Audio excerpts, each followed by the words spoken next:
Bonne semaine d'information, madame, monsieur, bonjour, bonsoir, le journal des titres. Bienvenue. Au moins 4 présumés membres de gangs ont été tués lors d'un affrontement entre des agents des forces de l'ordre et des bandits armés agressés samedi. Environ 6 personnes ont perdu la vie et des maisons ont été incendiées dans la commune de Gros-Morne, a indiqué l'agent exécutif intérimaire Hubert Sénéac. Le lundi 26 août marque la date butoir pour que tous les secteurs concernés soumettent le nom de leur représentant au CEP. Maître Gédéon Jean a été élu pour représenter le secteur des droits humains. Des employés du ministère de la Planification et de la Coopération externe ont entamé lundi une grève pour protester contre de mauvaises conditions de travail. Et puis le regroupement des enseignants stagiaires organise 2 journées de sit-in les 26 et 27 août. Ils exigent le renouvellement du personnel enseignant avant la réouverture des classes ainsi que le paiement de leur arriéré de salaire. Le commandant en chef de la mission multinationale de soutien à la sécurité MMSS, Godfrey Hotting, a affirmé que les jours des gangs sont comptés lors de la réception d'un lot de matériel offert par le gouvernement américain vendredi. L'Association des journalistes haïtiens AJH a sollicité une rencontre de la DCPJ afin d'obtenir davantage d'informations concernant les journalistes appréhendés et accusés d'être membres de groupes de criminels. Environ 100 000 Haïtiens ont été rapatriés dans le pays au cours des 7 premiers mois de l'année, selon l'Organisation internationale pour la migration, OIM. Restez avec nous pour le développement. Madame, monsieur, de retour, comme annoncé en titre, Maître Gédéon Jean est élu lors de l'élection tenue lundi pour désigner le représentant du secteur des droits humains au Conseil électoral provisoire CEP. Il a obtenu 81 voix sur 86, tandis que son adversaire, Jacilion Barthélémy, a recueilli 2 ou 3 voix. À cette occasion, le représentant du secteur des droits de l'homme a promis de continuer à défendre le respect des droits des citoyens au CEP afin d'assurer des élections libres, honnêtes et démocratiques dans le pays. Suivons-le au micro de Shilov Semigzan et de Maxoni Ourissa.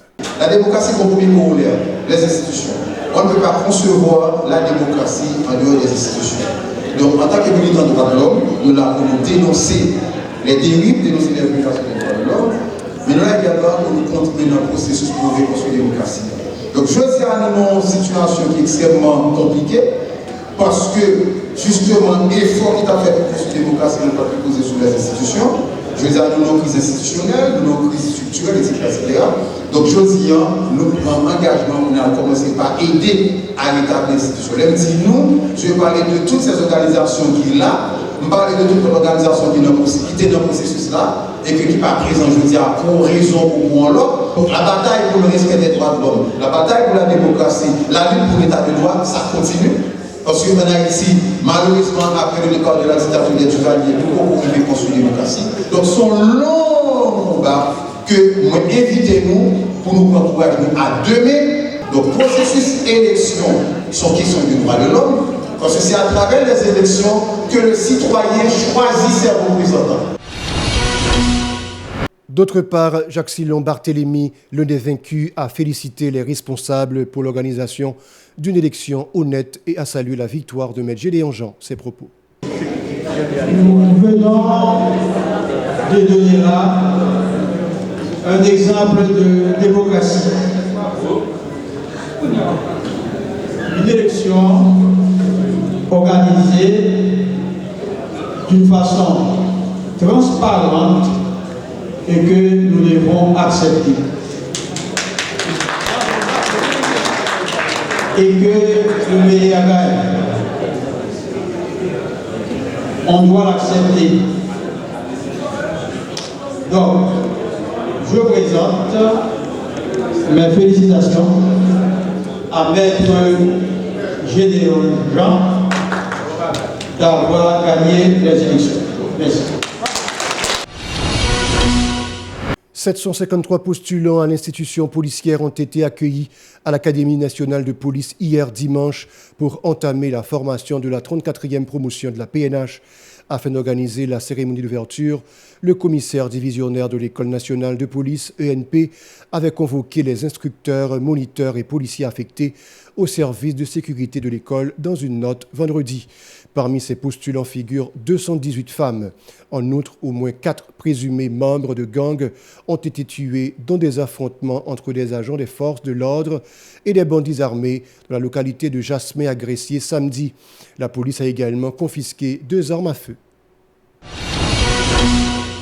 Au moins 6 personnes ont été tuées et plusieurs maisons ont été incendiées dans la commune de Gros-Morne. Selon l'agent exécutif intérimaire Hubert Sénéac, ces crimes ont été perpétrés par des membres d'un nouveau groupe de gangs installés dans la zone après l'enlèvement suivi de séquestration d'un enfant de 5 ans.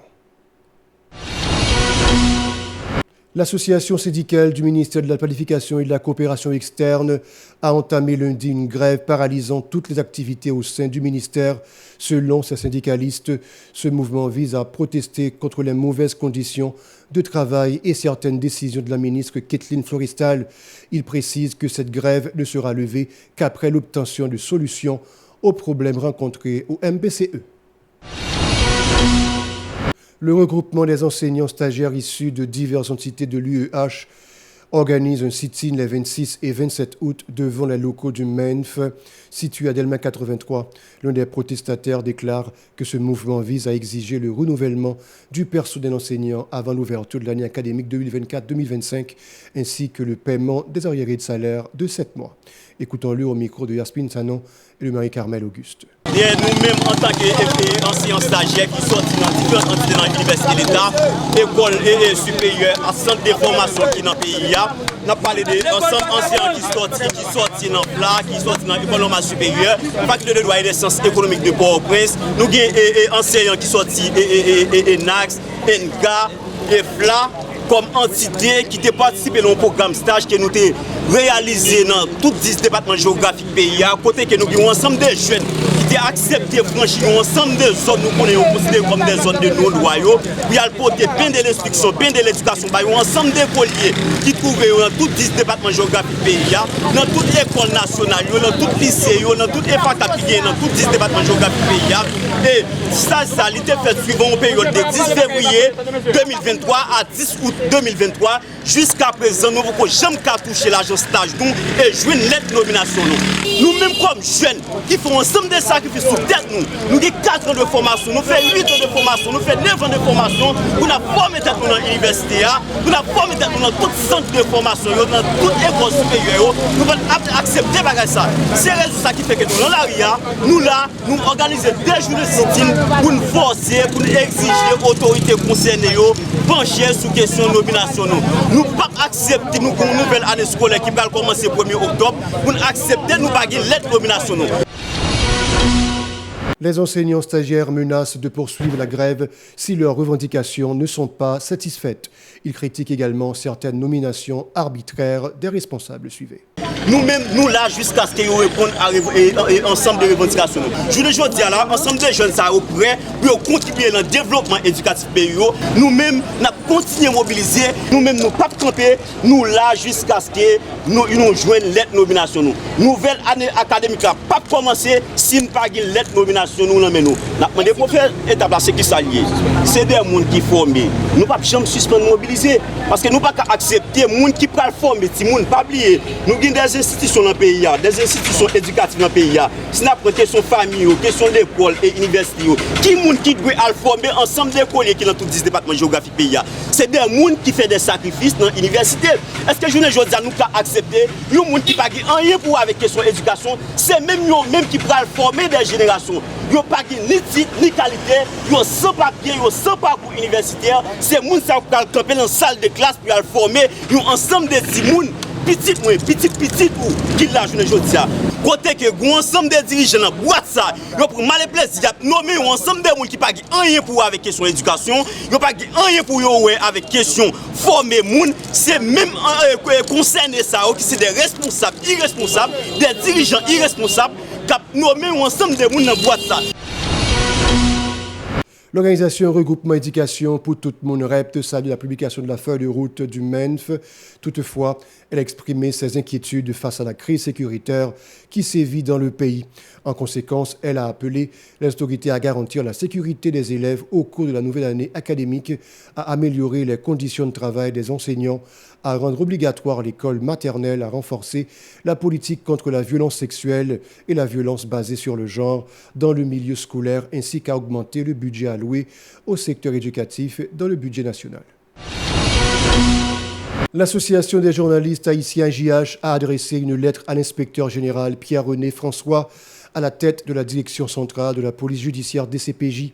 Elle a salué les efforts de cette dernière dans la lutte contre le banditisme et la criminalité dans le pays.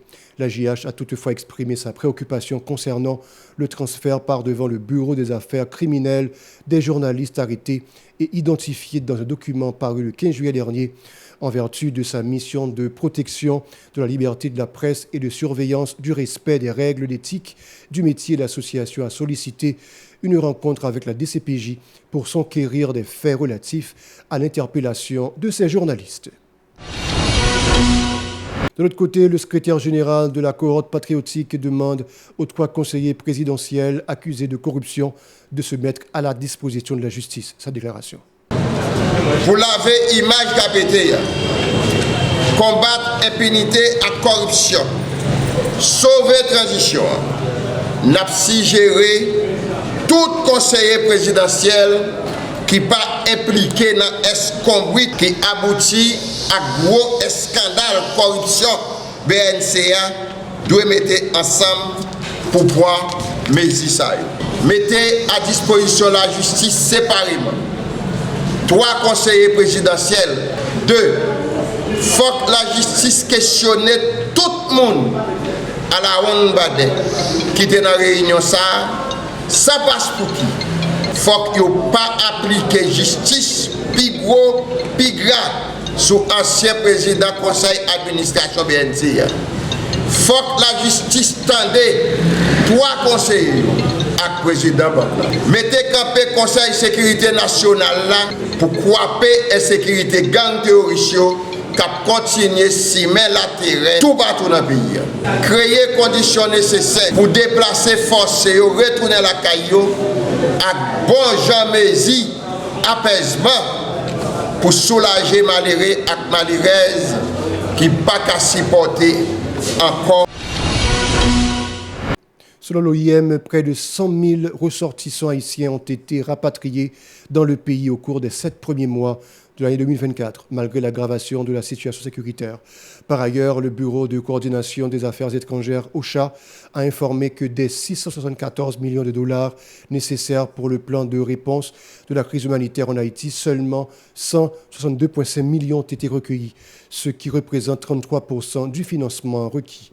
L'OCHA lance un appel pour trouver des ressources financières afin de pouvoir répondre aux besoins de plus d'1 million d'Haïtiens affectés par la crise multidimensionnelle. 150 étudiants ont reçu leur diplôme de la faculté de médecine de l'Épiscopal d'Haïti, UNEP. Le révérend Père Auguste Rodalno, recteur de l'université, a salué le courage des diplômés dans son allocution et les a encouragés à persévérer malgré la situation difficile dans le pays. Suivant ses propos au micro de Véron Arnaud et de José-Philippe François. Quelque part dans cette envolée, vous avez réalisé que les esprits brillants ne sont pas confinés seulement dans une seule discipline ou une seule façon de penser. En effet, les vrais génies voient des connexions et des relations au-delà des barrières pour bâtir une nouvelle compréhension du monde qui nous entoure. Aider la FMSS pendant cette période de crise est une tâche ardue et difficile. Depuis votre arrivée à la tête de la FMSS, vous avez dû faire face à de nombreuses catastrophes humaines et naturelles.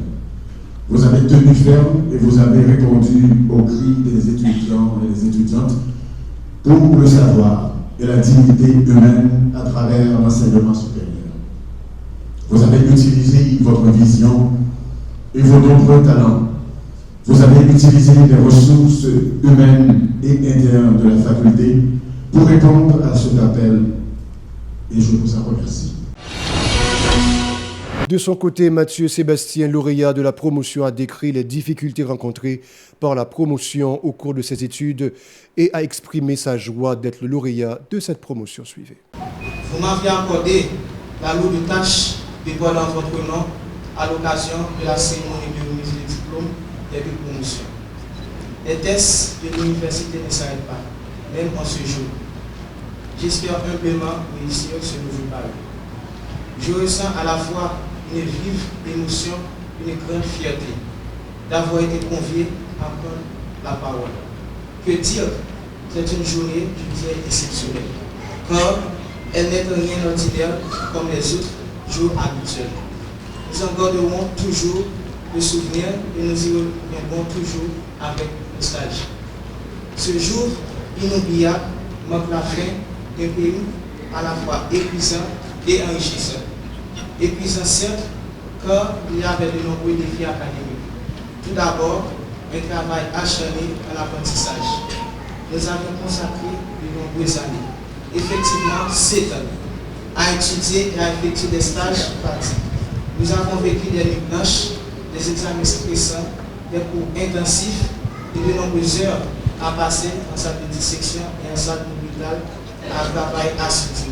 Voilà, c'est la fin du journal. Restez avec nous pour la suite de la programmation.